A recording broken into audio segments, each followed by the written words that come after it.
From tomorrow, Australian travellers will need electronic travel authorisation or ETAs to get into the UK.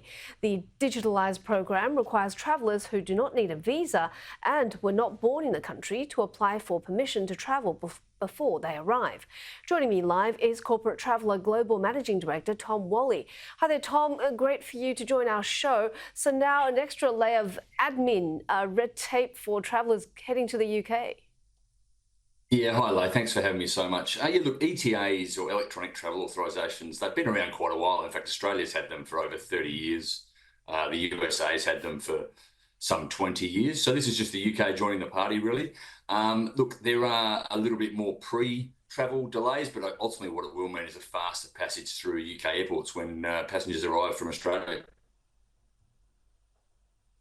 And the EU is going to follow suit in May. So travellers really need to be prepared.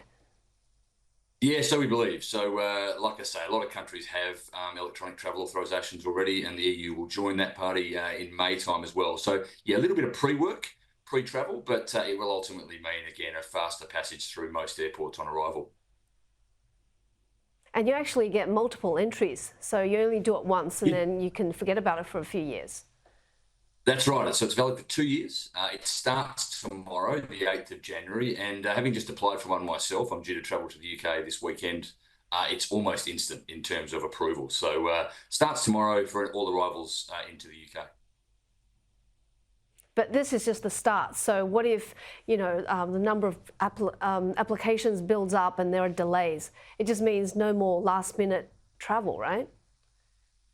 Well, look, I think obviously you should be prepared to travel ahead of time. I mean, one of the things we do at Corporate Traveller is advise our customers about upcoming travel and their visa or otherwise requirements to get into countries. So in theory, you should have plenty of time. Look, like the US and the Australian arrival ETAs that foreigners use to come in here, they generally are approved within 72 hours.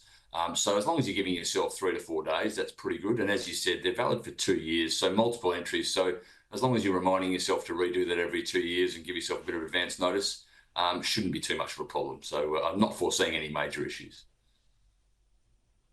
I was reading about some of the trends that your organisation has highlighted, and it seems that Australian travel, business travel to the UK is up, mostly in financial services.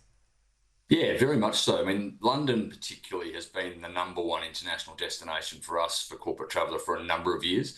It's still, it is the #1 route for a lot of Australian businesses to head up to the UK. A lot of businesses have offices in the UK. A lot have customers and trade with the United Kingdom. So it continues to grow. And post-COVID, we've seen the numbers well ahead of where they were pre-COVID as well. So I don't see this causing any issues in terms of that. And we're continuing to see now, as airfares are coming down, which they are year on year, we're certainly seeing travel demand maintain and in most cases grow. But the Aussie dollar is so weak. So for individual travellers, this might be pretty difficult. Yeah, look, I mean, the dollar to the pound hasn't altered too much in the last few years. It generally sits at $2 for £1 as a general rule for the last couple of years. Obviously, business travel is probably slightly different. So we haven't seen any change in demand really at Corporate Traveller, but certainly for the leisure traveller, we've generally found over the years at Flight Centre that there's no major correlation between the foreign exchange rate and demand for travel. So it's one of those things I think people think about post-booking their trip. They're more excited about booking a trip, and then the spending money or the cost of on the ground often is an afterthought. We've generally not seen any major correlation between the two over the years. Is there data showing that ETAs actually reduce the amount of queuing at border control? Look, certainly if I think about where I travel for business, the US, the UK, I mean, the US has always been pretty slow, but having the ESTA does improve things upon the US. The ETA visa in Canada certainly has sped things up.